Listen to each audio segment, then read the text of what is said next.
Boa noite! Está no ar o programa Horizonte Debate. Hoje vamos falar sobre os fumantes passivos. Vamos falar sobre as causas de mortes evitáveis. São tantos os problemas, mas para isso nós não vamos falar nem com derrotismo e muito menos com moralismo. Ajude-nos a conversar sobre os riscos, as doenças e, sobretudo, as formas de tratamento para com o vício do cigarro.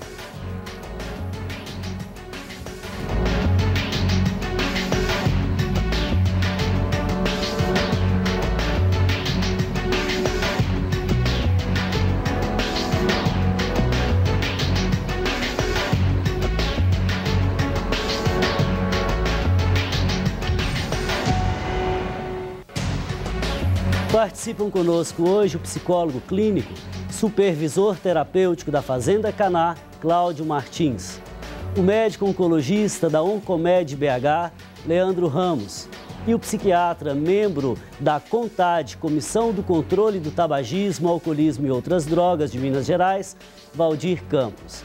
E claro, você como sempre é nosso convidado a participar deste debate. Hoje estamos falando sobre os problemas da nicotina para os fumantes passivos. Mande um e-mail para nós, horizontedebate@tvhorizonte.com.br ou ligue para o telefone 3209-0115. Caros convidados, sejam bem-vindos ao Horizonte Debate. Boa noite. Boa noite. Hoje vamos falar mais uma vez sobre os problemas do tabagismo. E eu começaria com o Dr. Leandro. Como definir um fumante passivo? Quando uma pessoa pode ser considerada fumante passiva? Bom, padre, de uma forma geral, qualquer pessoa que convive com um fumante ativo, digamos assim, que convive naquele ambiente que o fumante ativo está, ela já é considerada uma fumante passiva. E isso depende também da quantidade, do tempo de contato com o fumante ativo, do espaço em que eles dividem e também da quantidade de fumantes naquele ambiente. Então, uma pessoa que não fuma e que está nesse ambiente é um fumante passivo. Uhum. Agora, normalmente se diz que o cigarro tem 3 fumaças, né? Aquela primeira que sai do cigarro sem que ninguém a aspire, aquela que é aspirada passa pelo filtro e aquela que é aspirada passou pelo filtro, pelo pulmão e a pessoa retorna. Agora, essas 3 fumaças, qual delas é a mais nociva, mais prejudicial? De uma forma geral, aquela fumaça que sai da ponta do cigarro é uma fumaça que não passou pelo filtro, então ela realmente tem todas as toxinas de forma sem o filtro, né? Então ela é realmente o mais tóxica. A mais prejudicial, né? Ô Cláudio, agora uma pessoa que está exposta à fumaça do cigarro de outros, ela pode vir a se tornar um fumante ativo, um dependente da nicotina? Não necessariamente. Né? A gente não tem nenhum estudo que prova esta estatística, né, mostrando isso.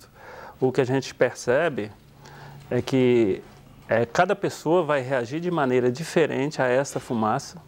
A gente vê isso muito com as crianças, né? As crianças rejeitando, hoje, graças a Deus, pressionando os pais, pedindo os pais para fumarem lá fora, não aceitando os pais fumarem dentro de casa. Então, o que tem de estudos mostrando assim, a criança que vê os pais fumando tem uma tendência maior a vir repetir a mesma coisa que os pais estão fazendo. Correto. Agora, há determinadas pessoas também que estão expostas à fumaça do cigarro. Quando o fumante diz, olha, desculpe, eu vou fumar lá fora. Não, eu até gosto do cheirinho. Esse é um risco, né? Não, para a pessoa, vamos dizer assim, ela está gostando daquilo ali. Ou seja, ela encontra certo prazer, mesmo sendo fumante passivo. Não, Cláudio? Existe essas situações assim. Né? O que a gente não tem alguns estudos provando isso. Correto. Né? Então, seja, são questões populares do cotidiano, mas sem uma cientificidade. Que pode acontecer.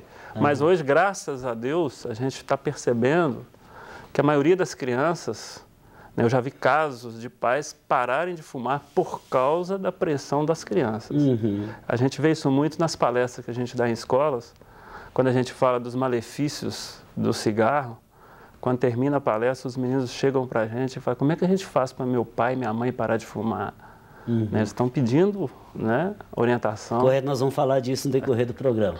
Doutor Valdir, quais são as causas do tabagismo? Às vezes os jovens conhecem, né? Nós conhecemos todos os males que o cigarro pode causar. Não obstante isso, as pessoas desenvolvem o vício. Sim.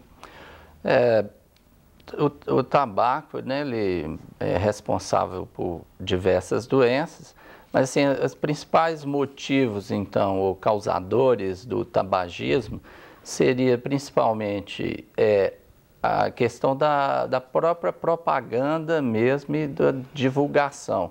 Até pela definição da Organização Mundial de Saúde, o que vem a ser tabagismo? É uma doença contagiante, as pessoas são contaminadas através da propaganda e, né, dos meios de divulgação.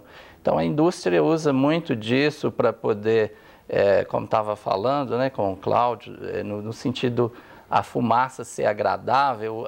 Atualmente, a indústria estava usando até de aromatizantes para poder, de fato, persuadir o jovem a iniciar o uso do tabaco. Então, assim, o tabagismo ele é uma doença até considerada pediátrica, porque ele inicia, de fato, no princípio da adolescência e por volta até dos 19 anos, grande parte, 90% dos adolescentes vão estar dependentes dessa substância.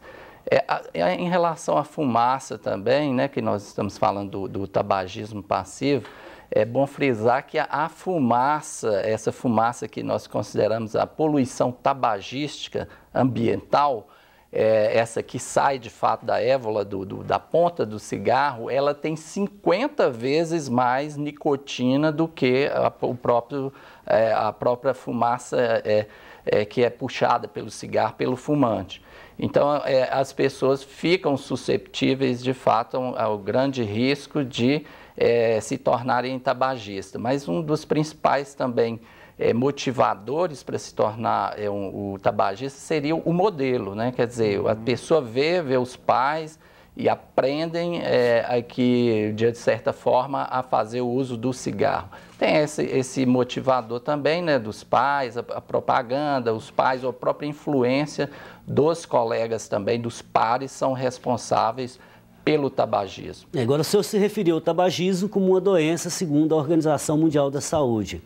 Então, não adianta a gente fazer uma consideração moralista dizendo que é vício, que a pessoa não tem vergonha na cara, não é verdade? Sim, exatamente.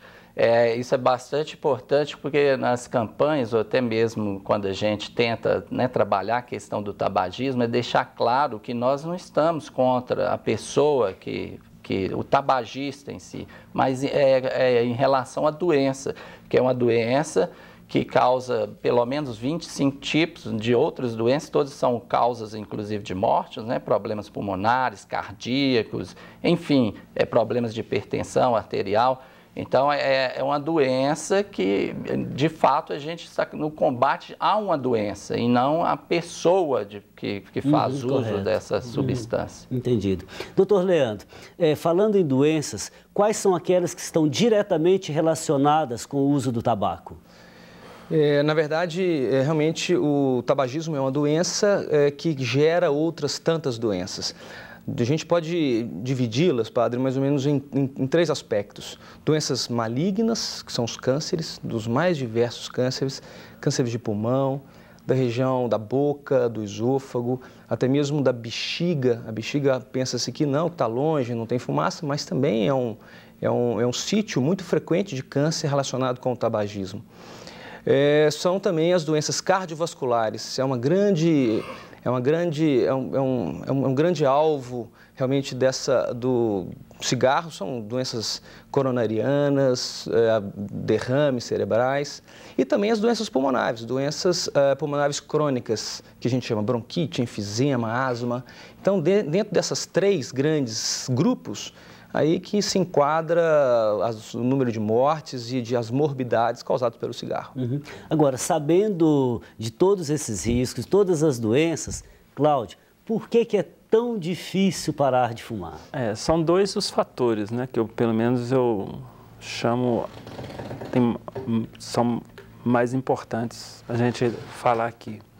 Primeiro, pela própria nicotina, que é uma droga altamente viciante, né? O processo de dependência, né, de alguma maneira, é bem rápido. E quando a pessoa tenta parar de fumar, o organismo vai sentir a falta desta droga, da nicotina.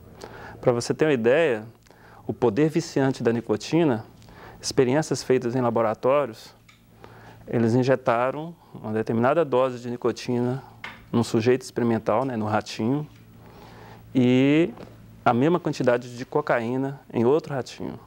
Os dois morreram de overdose, intoxicados. Mas o de nicotina morreu mais rápido. Coitado do ratinho, mas nós vamos voltar a falar sobre isso aí no próximo bloco. Eu tenho que chamar o intervalo. Esse é um ponto. Tá? Aqui nós voltamos no próximo bloco. Joia. Antes de irmos para o intervalo, queria lembrar a campanha Faço Parte. Ela está aí e os desafios são enormes. Primeiro, a revitalização do Santuário Nossa Senhora da Piedade. Segundo, a manutenção dos veículos de comunicação da Arquidiocese de Belo Horizonte. E terceiro, o que é mais importante, a construção da Catedral Cristo Rei, a Casa do Povo de Deus. Ligue para a nossa produção ainda hoje, faça parte você também. Nós vamos para um breve intervalo, mas voltamos logo logo. Enquanto isso, aproveite para participar conosco pelo Facebook ou pelo Twitter. Voltamos já já.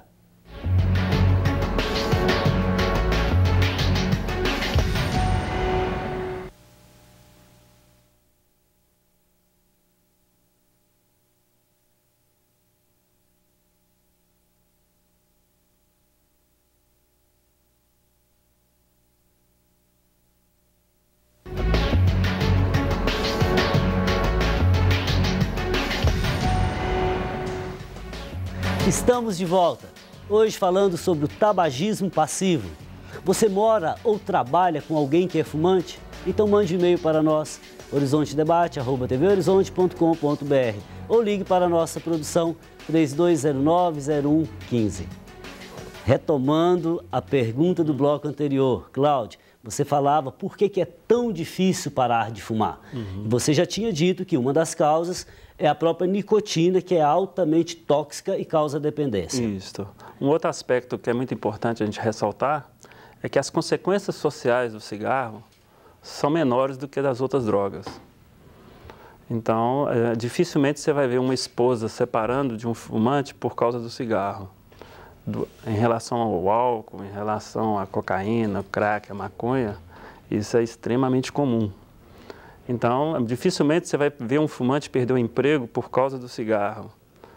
Em relação às outras drogas, isso é extremamente comum. E assim, né, em vários aspectos da nossa vida. Mas esse cenário tem mudado nos últimos anos. Graças a Deus, né? Graças a Deus. E uma outra dificuldade também, que as consequências, né, da nicotina e do cigarro normalmente vêm a longo prazo.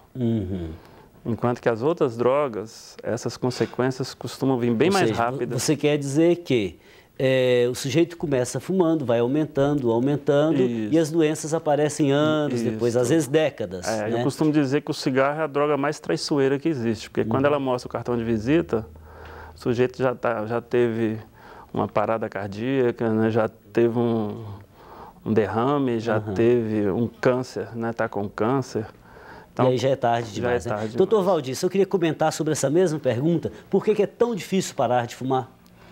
Porque a nicotina é uma substância que gera uma dependência muito intensa, porque parar de fumar é muito difícil. As pessoas tentam, nós temos, né, levantamentos de que pelo menos 80% ou 90% das pessoas, dos fumantes, tentam parar todo dia. E nós sabemos que pelos 30% deles conseguem ficar 2 dias. Ok, eu vou ter que chamar o intervalo, estamos com um pequeno problema. Tá ok. O Horizonte Debate vai para um rápido intervalo, mas a gente volta já já. Aproveite para participar conosco. 3209-0115.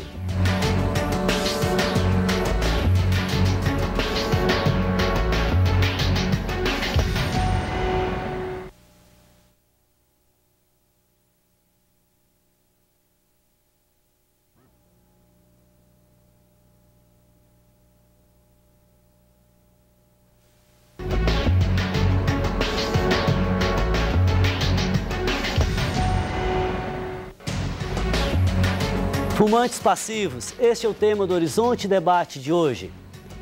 Para você que está chegando agora, participam conosco hoje o psicólogo clínico, supervisor terapêutico da Fazenda Caná, Cláudio Martins. O médico oncologista da Oncomed BH, Leandro Ramos. E o psiquiatra, membro da Comissão de Controle do Tabagismo, Alcoolismo e Outras Drogas de Minas Gerais, Dr. Valdir Campos.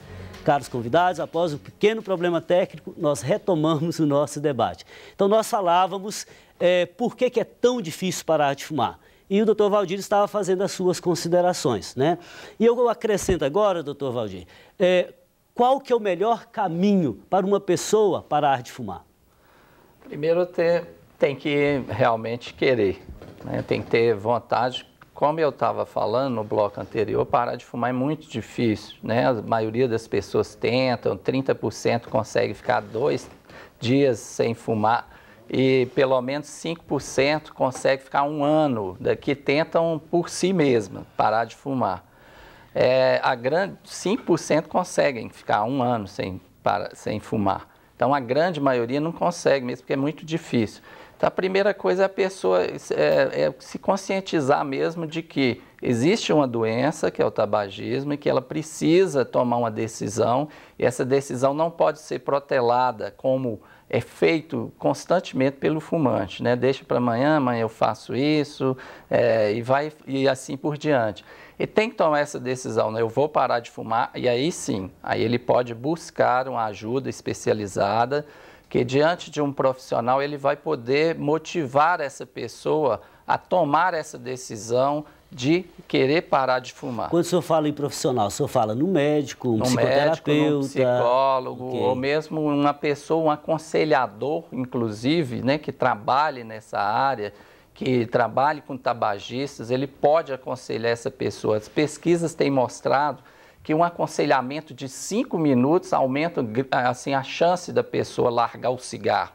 Já, lógico, com o tratamento mais especializado, essa chance dela parar de fumar aumenta acentuadamente. Uhum. Ok, o Jacinto de Contagem, ele é fumante há 15 anos e já tentou de tudo para parar de fumar e não conseguiu. Existe, Cláudio, algum método que realmente funcione? Eu acho que sim, existe, né? Eu sou voluntário de um grupo que é chamado de Fumantes Anônimos, que funciona de maneira semelhante ao grupo de Alcoólicos Anônimos, onde os fumantes trocam essa experiência. E é interessante a gente perceber, né, quando a gente fala é difícil, eu costumo brincar que para mim é difícil, é uma casa que tem um punhado de andar. Né? E, na verdade, é difícil. Tudo aquilo que a gente não está preparado é difícil. E é o treino, né? A gente estava conversando aqui, que todo fumante quer parar de fumar. Mas nem todos eles querem pagar o preço para parar de fumar.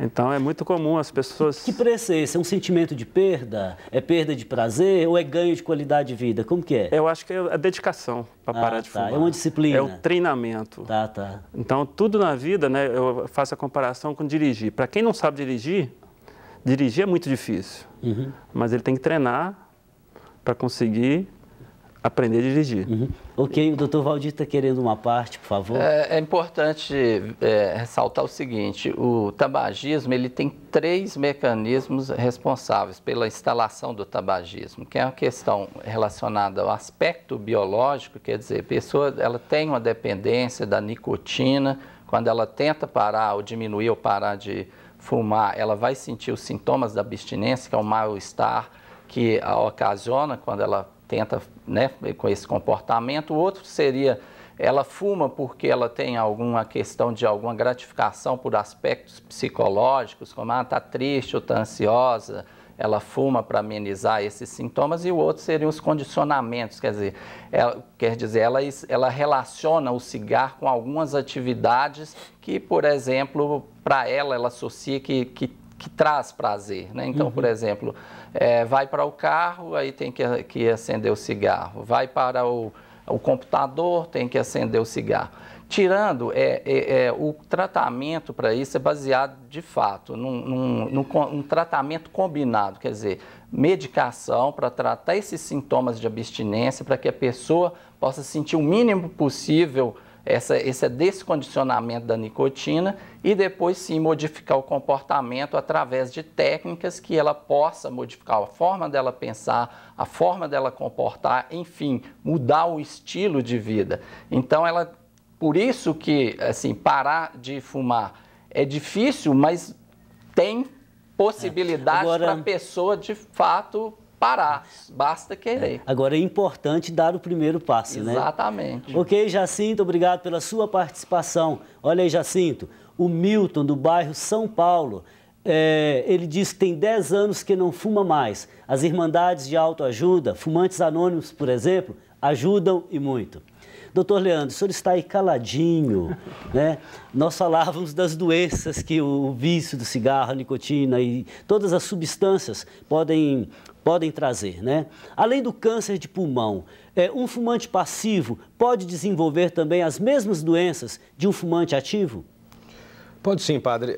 As mesmas substâncias tóxicas que um fumante ativo absorve, o fumante passivo também absorve. Isso depende muito do tempo de exposição à fumaça, né? Então, por exemplo, um adulto tabagista passivo, ele tem 30% de chance maior do que uma população normal, né, que não é tabagista passivo, de ter um câncer de pulmão. Ele tem 25% de chance maior de desenvolver uma doença cardiovascular. Sem contar também as crianças, né? A criança que desde idades precoces, ela está em contato com a fumaça, então são anos de exposição àquela fumaça desde muito jovem. Então essa então, criança... os riscos são altos. São muito altos, são muito altos. Para completar o que eu estou falando, assim, no Brasil, por ano, morrem 2.600 pessoas em consequência do tabagismo passivo. Ou seja, com as mesmas doenças, naturalmente. E essas 2.600 mortes são mortes evitáveis, né, doutor Leandro? Exatamente. O tabagismo passivo é a terceira causa de morte evitável no mundo. Então, realmente, é uma incidência muito alta e um gasto muito grande, né? Se evitássemos esse gasto financeiro, esse dinheiro poderia ser usado para outros fins muito importantes. E a primeira causa de morte evitável no mundo é o tabagismo ativo. A segunda? É o álcool. E a terceira, tabagismo passivo. Então, realmente, são 3 problemas de saúde pública, realmente. Doutor Leandro, a Sandra, sua paciente, lhe manda um abraço, está acompanhando o programa. Sandra, fraterno abraço para você também. Cláudio, por favor, nós falamos aqui do acompanhamento de um profissional, seja um médico, seja um psicólogo, falamos um pouquinho das irmandades de autoajuda, de grupos de autoajuda. Qual que é o segredo, por exemplo, de fumantes anônimos? O que acontece com um grupo de apoio em geral? A gente como psicólogo, a gente trabalha com um princípio da transferência, que é uma oportunidade que você tem de estar conhecendo o cliente e conquistando a confiança desse cliente, e esse cliente encontra um espaço para falar da sua dor, da sua dificuldade, do seu sofrimento, inclusive da dependência química. O grupo de apoio, essa transferência acontece praticamente imediato, porque há um processo de identificação com aquele outro que conseguiu. Se ele conseguiu parar, eu também consigo. Agora, o que acontece, a gente percebe isso muito, eu vejo isso muito no grupo de fumantes anônimos, a pessoa vai uma vez, ela tem 30 anos que ela está fumando, ela vai uma vez e quer parar na primeira vez que ela está indo. Então, ela não se dedica a isso, ela não vai na outra semana, ela não vai em outro grupo. A disciplina que você falou. Ela vai no médico, não toma a medicação como o médico prescreveu. A prioridade, mudança de hábitos. Isso. Então, ela vai no psicólogo numa semana, na outra semana ela não vai. Então como é que a pessoa vai conseguir enfrentar um problema tão grave como a dependência do cigarro sem a dedicação? Exato. É bom que também que as pessoas precisam entender que assim, se não conseguiu na primeira tentativa, não desistir. Normalmente, os fumantes tentam 4 vezes antes de conseguir parar definitivo de fumar. Então, nos grupos que são feitos, até oferecido pelo próprio Sistema Único de Saúde mesmo, em grupo terapia, até com apoio medicamentoso, né? Essas medicações são até são de graças, né? São dadas de graça para o paciente, para que ele possa fazer um tratamento mais efetivo. Esses grupos trabalham com técnicas que possam fazer com que a pessoa consiga, de fato, parar de fumar. Mas nem sempre todas as pessoas vão conseguir na primeira tentativa. Então, ela deve persistir, de fato. Eu poderia dizer que isso depende da relação que a pessoa estabelece com aquela substância? Porque às vezes é uma relação, digamos, de curiosidade que a levou a isso. Exato. Às vezes uma relação emocionalmente profunda, Sim. Espiritualmente. Sim. Né? O cigarro para essa pessoa pode funcionar como uma muleta. Isso. A pessoa às vezes pode lançar a mão do cigarro como um companheiro. É muito comum solidão. os fumantes tentarem, porque tem às vezes alguma dificuldade, determinadas dificuldades de sociais, por exemplo, de convívio, e lança a mão do cigarro como um companheiro. Então, assim, tem que conversar com alguém, mas tem uma certa dificuldade, uma certa ansiedade, uma certa insegurança. Então, ela busca no cigarro uma forma de se apoiar para poder ter coragem, muitas vezes, de se relacionar. Então, nesses grupos, costumamos, de fato, ensinar ou treinar as pessoas que elas possam treinar algumas habilidades que, muitas vezes, ela não tem. Ok, eu queria colocar uma outra questão para você, Cláudio. Você pode completar o que o Dr. Valdir falou.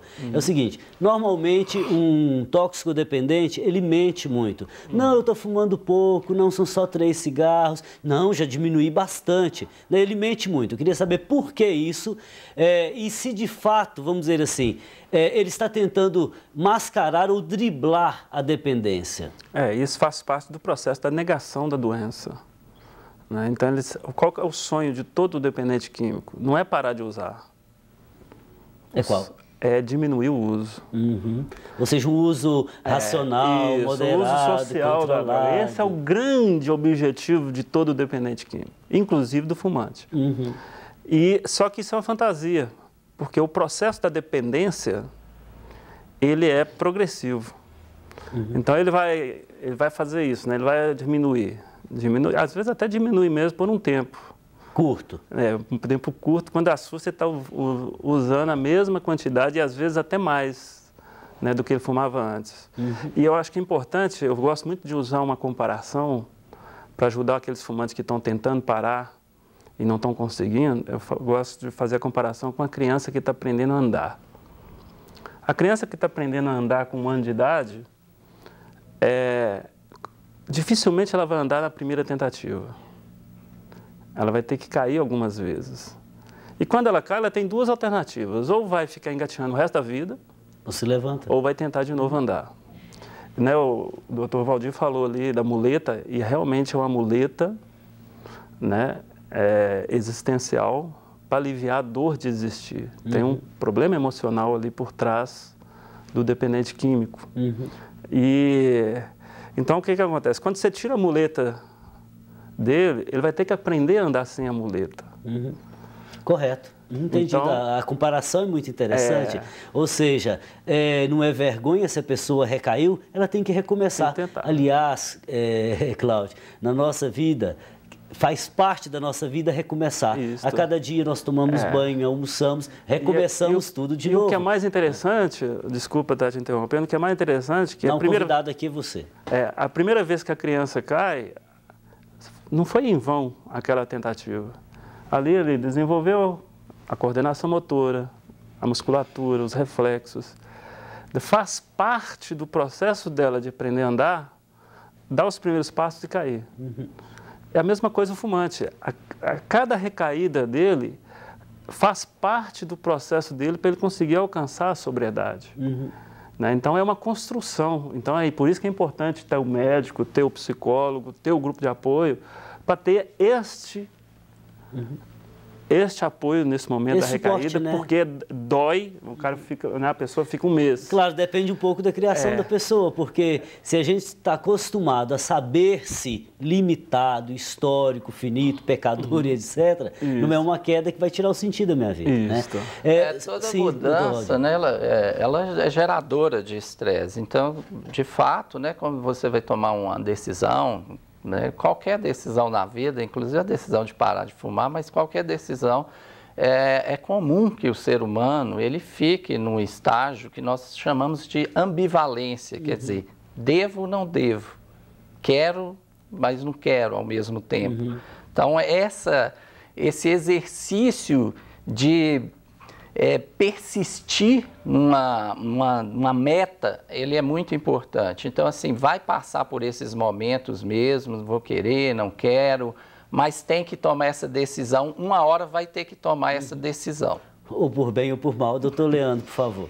Isso realmente é difícil. Eu lido o dia inteiro com pacientes com câncer e que muitos deles secundários ao tabagismo. E apesar disso, apesar de saberem que a doença é secundária ao tabaco, né, toda essa campanha, eles não conseguem parar. Né, seja pelo vício, seja pela muleta que é o cigarro. Então, preferem continuar fumando, né, tendo todo aquele estímulo que surgiu o câncer. Muitas vezes, um câncer de pulmão, por exemplo, ele é operado, é retirado, né, e muitas vezes está indicado fazer quimioterapia.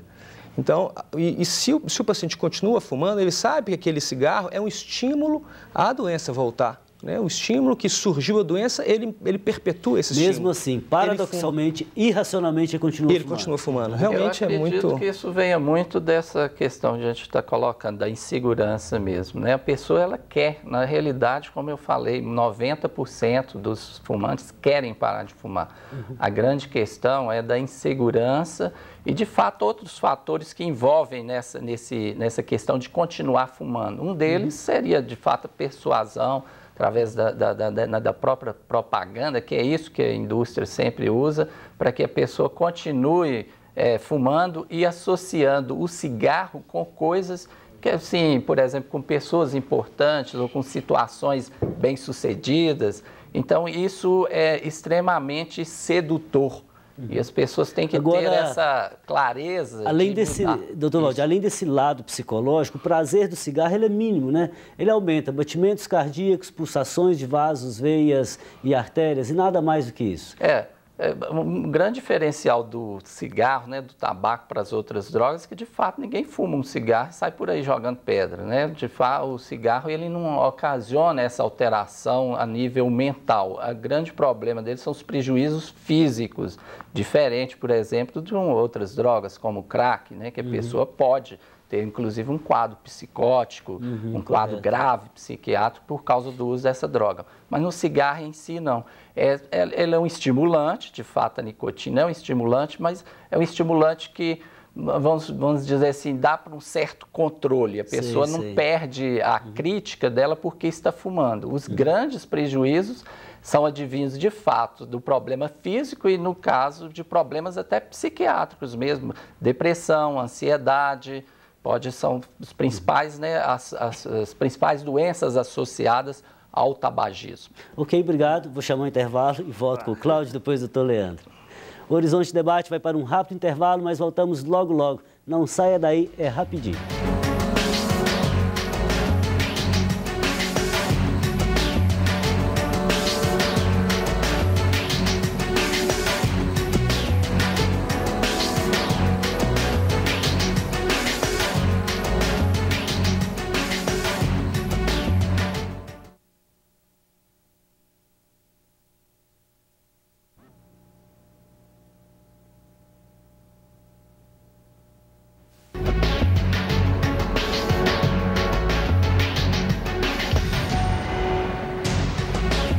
Voltamos com o Horizonte Debate, hoje conversando sobre os perigos de fumar ou ser fumante passivo.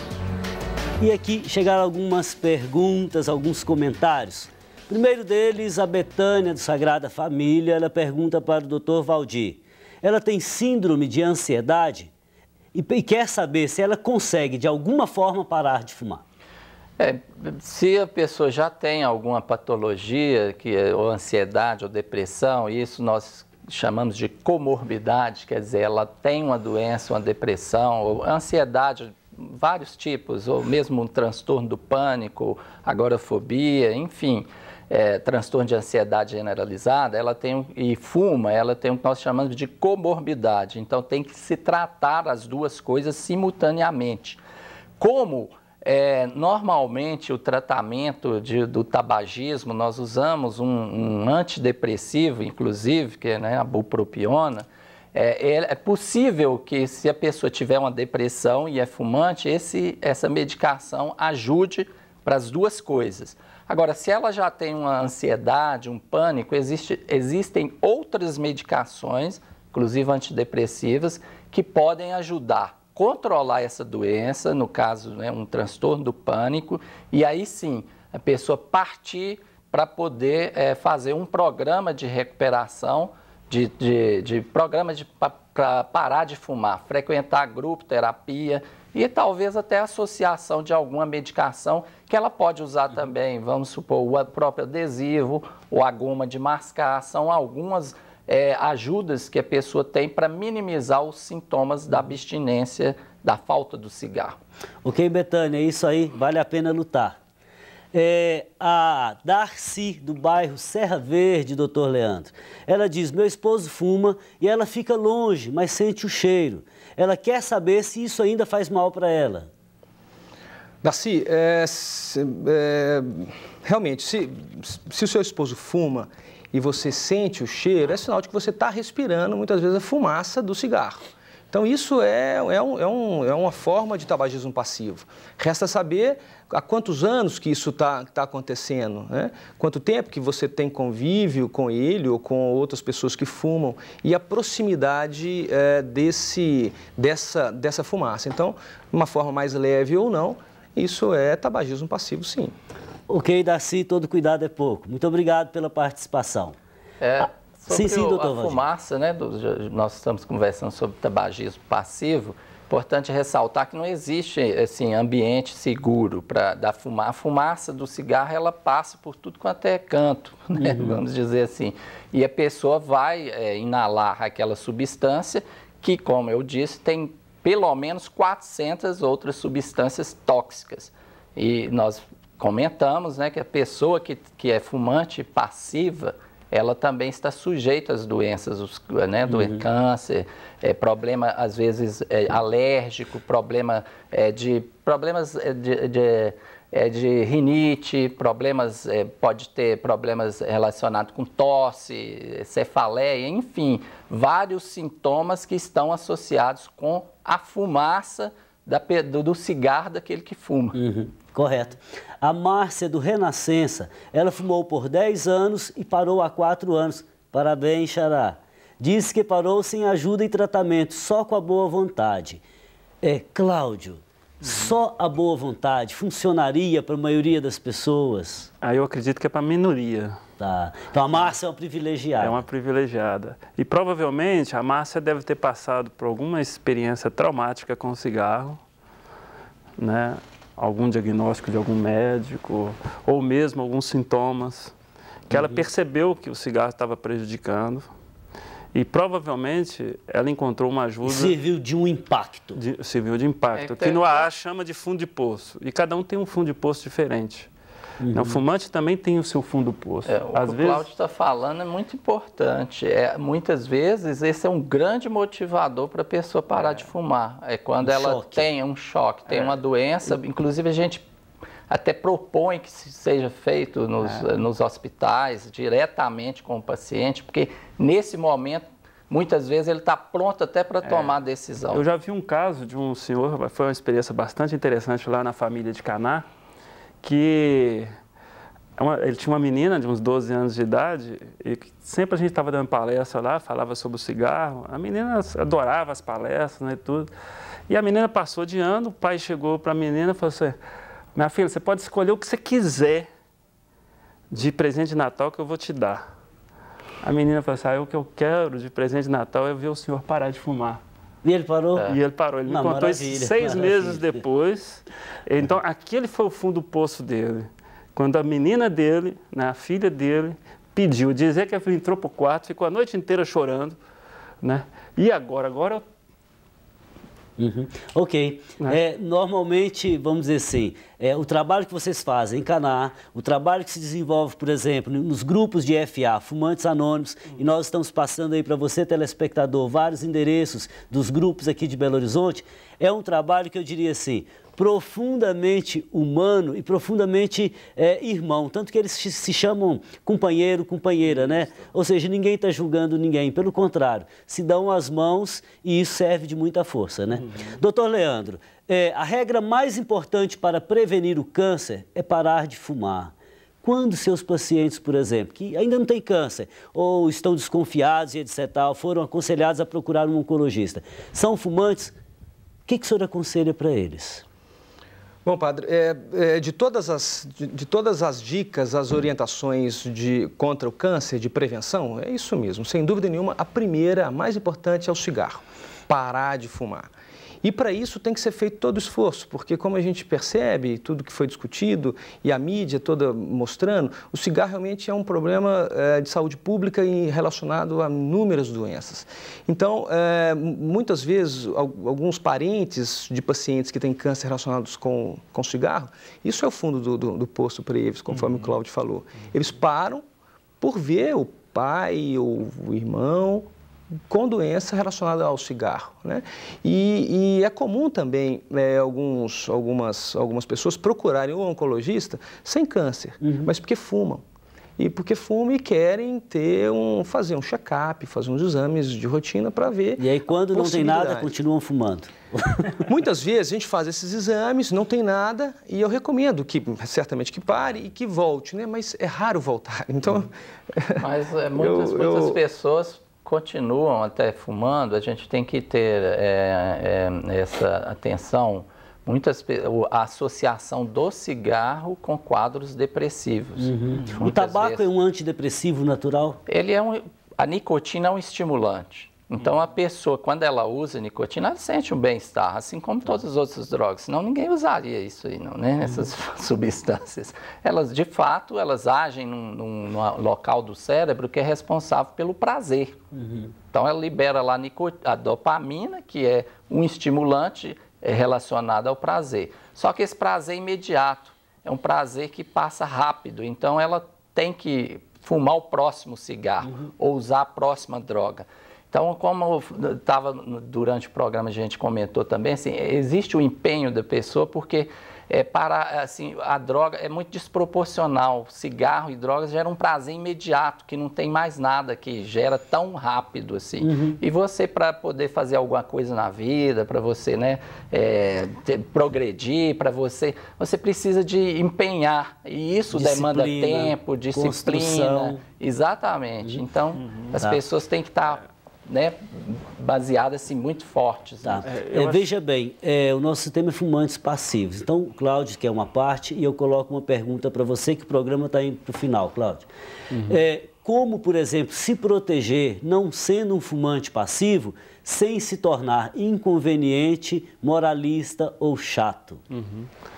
Eu acho que antes de responder, é importante, eu gostaria de deixar para os nossos ouvintes, uma coisa que é importante a gente pensar. Eu até hoje não conheço ninguém que morreu porque parou de fumar. Não vai ser você que vai ser o próximo, que vai ser o primeiro que vai morrer porque parou de fumar. Vai sofrer um pouco, né? É natural. Algumas semanas. Algumas semanas, algumas pessoas sofrem até mais tempo. E é importante também a gente ressaltar que a crise de abstinência do cigarro é muito rápida. 5 minutos no máximo, a sensação que o fumante tem é que se ele não colocar um cigarro na boca, ele vai morrer. Se ele conseguir segurar isto, ele consegue, vai diminuindo isto. A próxima vez que vir a onda, ela vai vir menor. Então, o grande desafio é esses 5 minutos. E aí a gente tem que colocar alguma outra coisa prazerosa no lugar do cigarro. Uma caminhada, exercício físico, Uma caminhada, beber água, tomar um refrigerante, conversar com alguém, ligar para alguém, ir brincar com o seu filho, né? Alguma coisa que te dá prazer. Para superar a fissura. A fissura é essa necessidade, essa vontade que a pessoa tem de fato, obter um prazer inicialmente, mas que posteriormente pode ser para evitar o desprazer, quer dizer, a própria síndrome da abstinência. O fumante, ele à noite, quando ele está dormindo, lógico, ele não está fumando, aí ele tosse muito, né? Fica lá às vezes com insônia, no outro dia ele acorda, a primeira coisa que ele faz, porque ele já está em abstinência, é acender o cigarro para poder amenizar aquele mal-estar que ele está sentindo. E durante o decorrer do dia, ele vai sentir entre um cigarro e o outro o que nós chamamos de fissura, que pode passar com 5 minutos, desde que ele toma um copo d'água, né? Masca uma goma de mascar, ou pode mascar cravo, canela, alguns recursos que podem substituir isso aí. Né? Isso dura, de fato, 5 minutos a fissura do cigarro. Em relação... Cláudio, nosso tempo ainda? Não dá, nosso tempo acabou, infelizmente, né? E esperamos que as pessoas, que nós consigamos não ser fumantes passivos, na serenidade, mas também na autenticidade. Por favor, eu me retiro, mas sem ser chato com a pessoa que ainda é portador da doença do tabagismo. Caros convidados, muitíssimo obrigado. Voltem outras vezes ao nosso programa. Vocês abrilhantaram essa noite, nos enriqueceram muitíssimo. Muito obrigado. Obrigado. Obrigado a vocês. Antes de encerrar o programa, lembro mais uma vez a campanha Faço Parte, que tem por objetivos a revitalização do Santuário Nossa Senhora da Piedade, a manutenção dos veículos de comunicação da Arquidiocese e, sobretudo, a construção da Casa do Povo de Deus, a Catedral Cristo Rei. Faça parte você também, ainda hoje. Fazer parte é estar em comunhão, isso é ser igreja. O Horizonte Debate de hoje chegou ao fim, mas você pode continuar conosco pelo site da TV Horizonte. Lá você fica sabendo o tema da semana com antecedência e pode ver fotos dos bastidores. O endereço é tvhorizonte.com.br/Horizonte Debate. Acompanhe também as notícias do Horizonte Debate pelo Facebook e pelo Twitter. Obrigado pela sua companhia e na próxima semana eu te espero em mais um Horizonte Debate, aqui na TV Horizonte, uma emissora da Catedral, rede de comunicação católica. Conto com você. Fraterno abraço.